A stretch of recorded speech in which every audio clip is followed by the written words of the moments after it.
Եվ նրան ասեց, աղջիկդ մեռավ, մի հոգնետնի վարդապետին։ Բայց Հիսուսը երբ լսեց, նրան պատասխանեց ու ասեց, մի վախենա, միայն հավատա ու կապրի։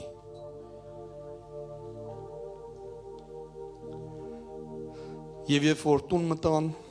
ոչ ոքի չթողեց ներս մտնել, բայց միայն Պետրոսին, Հակոբոսին, Հովանեսին եւ աղջկահորն ու մորը։ Եվ ամենքը լաց էին լինում նրա վրա, սուք էին անում, եւ նա ասեց, լաց մի լինեք, որովհետեւ մեռած չէ, այլ քնած։ Բայց նրա վրա ծաղր էին անում, գիտենալով, որ մեռել է։